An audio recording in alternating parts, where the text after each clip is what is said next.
Good morning, student. I am your SST teacher. My name is Ranjit Kumar. Last day we have discussed the topic of Himalayan river of chapter 1.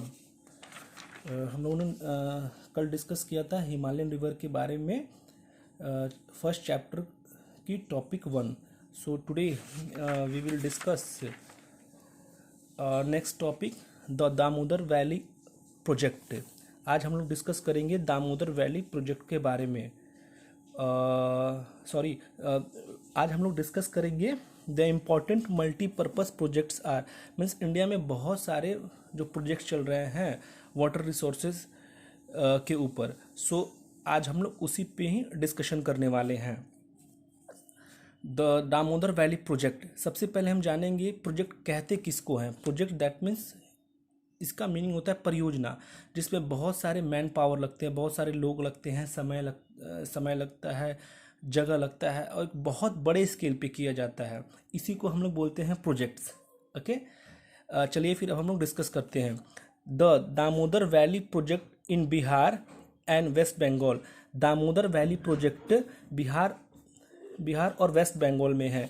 The main dams are Tilaiya on Barapur river. इसके मुख्य dam है तिलैया जो बारापुर नदी के ऊपर है. Maithon on Barapur river. Maithon dam Barapur river पे है. Panchet hill on Damodar river. Panchet hill Damodar river पे है. याद रखिए ये सब डैम के नाम है.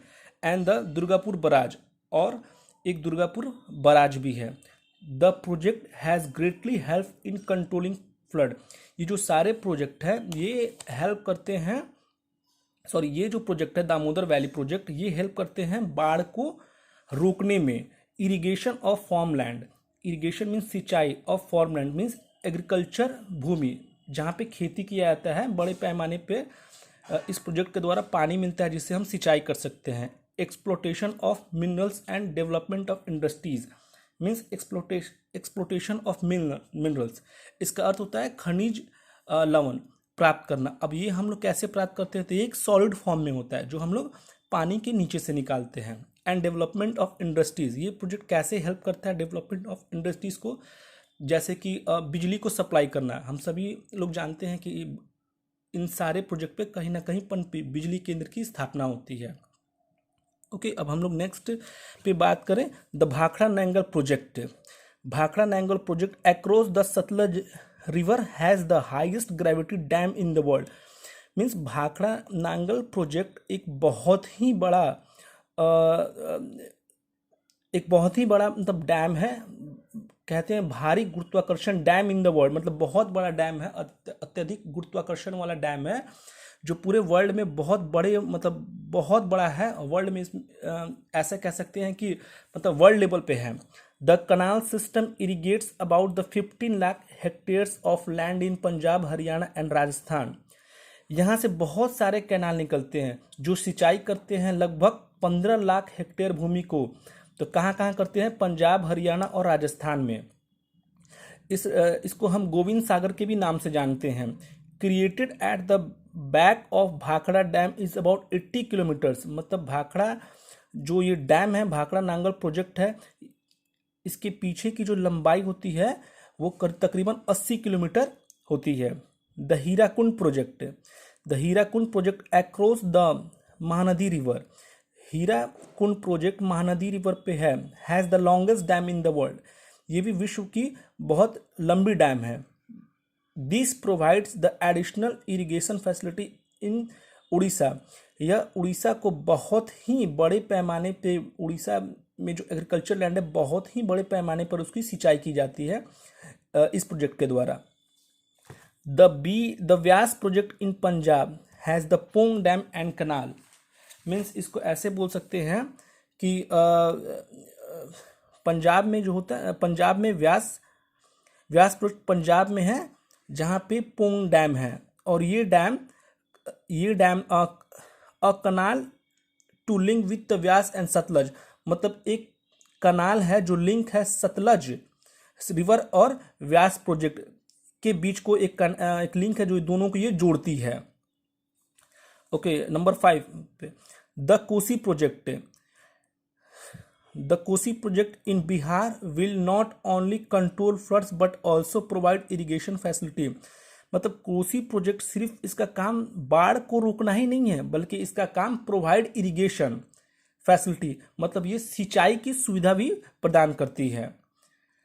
This project will also help in Nepal. यह प्रोजेक्ट नेपाल में भी हेल्पफुल है। हेल्पफुल कैसे है, तो ये वहाँ पे भी बड़े पैमाने पे वहाँ पे भी ऐसे कह सकते हैं कि मतलब पानी वगैरह जाती होगी तो वहाँ पे भी सिंचाई होती होगी।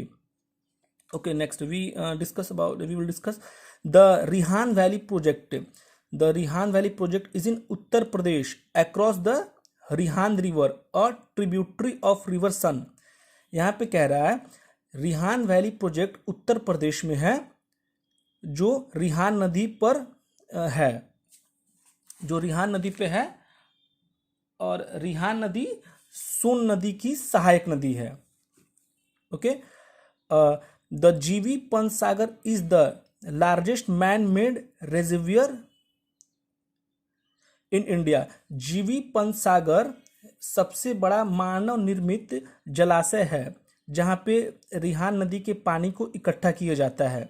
अब हम जानेंगे जीवी पनसागर कौन है। तो ये जीवी पनसागर एक फ्रीडम फाइटर थे जिनके नाम पर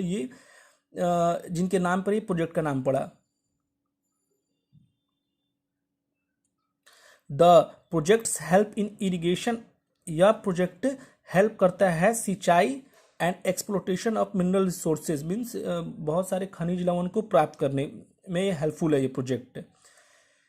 the Chambal valley project is a, next हम लोग पढ़ेंगे the Chambal valley project. The Chambal valley project is,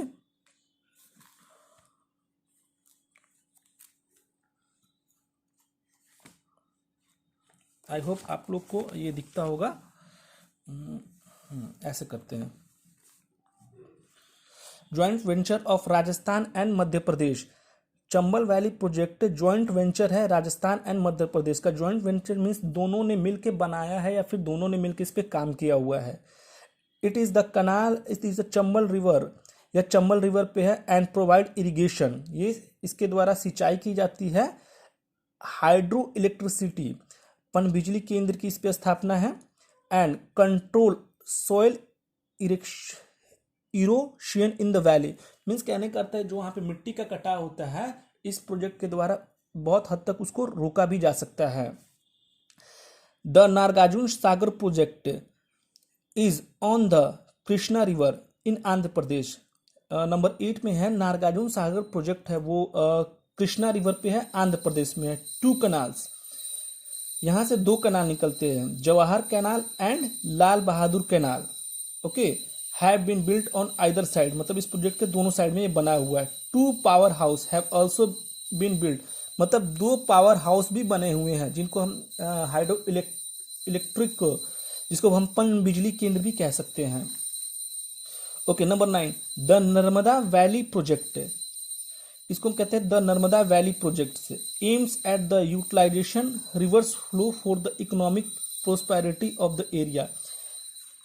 the Narmada valley project हमारे देश की एक बहुत ही महत्वपूर्ण प्रोजेक्ट है। महत्वपूर्ण प्रोजेक्ट इसलिए कि इसमें बहुत ही सारे प्रोजेक्ट है जो हमारे कंट्री को मतलब समृद्धि प्रदान करते हैं, हमारे कंट्री को कहीं ना कहीं बहुत मतलब हेल्पफुल देते हैं। जैसे इससे बहुत बड़े पैमाने पे सिंचाई की जाती है, बिजली का मतलब उत्पादन किया जाता है, बाढ़ वगैरह को भी के पानी को कंट्रोल किया जा सकता है।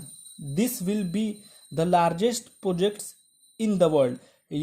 यह पूरे दुनिया का बहुत ही बड़ा प्रोजेक्ट बनेगा। इट मीन्स कि ये अभी भी अंडर कंस्ट्रक्शन है, मीन्स इस प्रोजेक्ट पे काम चल रहा है। With 29 major and several medium and minor dams on the river, मतलब इस पे 29 बड़े प्रोजेक्ट, बहुत बड़े प्रोजेक्ट, कुछ म्यूजियम प्रोजेक्ट और माइनर प्रोजेक्ट भी इसी के अंतर्गत में आते हैं, इसी के अंतर्गत में आते हैं। कि some environmentalist are against this project, मतलब कुछ पर्यावरणविद इसके अगेंस्ट में। क्यों अगेंस्ट में है? क्योंकि ये प्रोजेक्ट बहुत ही बड़े लैंड को एक्वायर करता है, बहुत बड़े ज़मीन को लेता है, जिसके कारण दूसरे वहाँ के लोगों को हटना पड़ता है और पेड़ों की कटाई भी बहुत बड़े लेवल पे होती है। इस कारण से पर्यावरणविद जो होते हैं इसके अगेंस्ट में है। There are more than 1000 big and small project plan and develop in our country for the better management of water resources. Means इसके अंतर्गत 1000 बड़े और छोटे प्रोजेक्ट को प्लान किया गया है। तो क्यों प्लान किया गया है? तो इस water and develop in our country, means कहने का अर्थ है कि इसको there are the more than 1000 big and small project plan and develop in our country for the better management of water resources. 1000 बड़े छोटे प्रोजेक्ट का प्लान किया गया और उसको डेवलप किया गया है जिससे हमारे कंट्री का विकास हो सके, the better management of water resources, और ये जो वाटर रिसोर्सेज है इसको अच्छे तरीके से मैनेज करके। Okay, thank you.